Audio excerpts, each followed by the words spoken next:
Imaginez un monde où on vous dit que vous êtes sauvage, alors que vous avez votre propre civilisation. Ça sonne familier, non? C'est ce qu'ont vécu tant de peuples colonisés.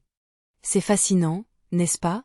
Ceux qui se vantent d'apporter la civilisation ont souvent plongé des peuples dans l'oubli. Combien d'histoires ont été effacées, transformées en folklore? Prenons le Congo par exemple. Entre 1885 et 1908, 10 millions de Congolais ont perdu la vie. Pour elles, ce n'étaient pas des chiffres, mais des vies brisées dans un cycle de violence coloniale incessant.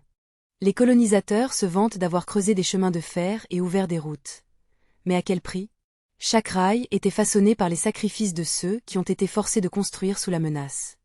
Et les noms de nos rues? Honorer ceux qui ont colonisé au lieu de ceux qui ont lutté pour leur liberté.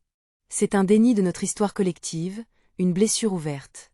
La violence coloniale a laissé des cicatrices profondes, ancrées dans notre mémoire collective. Ignorer ces cicatrices, c'est répéter les erreurs du passé. Certains diront que nous devons tourner la page. Mais comment tourner une page que l'on n'a jamais lue? La connaissance de notre histoire est essentielle pour avancer. Pour les peuples afro-américains et africains, une reconnaissance de cette histoire est cruciale. Comment envisager un futur sans comprendre le passé sur lequel nous marchons? L'histoire n'est pas qu'une liste d'atrocités, c'est aussi une histoire de résilience. Revendiquer notre place dans cette histoire, voilà notre défi. Et maintenant, je vous pose la question, n'oublions jamais que la mémoire est une arme puissante. Comment allons-nous forger un avenir basé sur la dignité et la reconnaissance des responsabilités d'hier?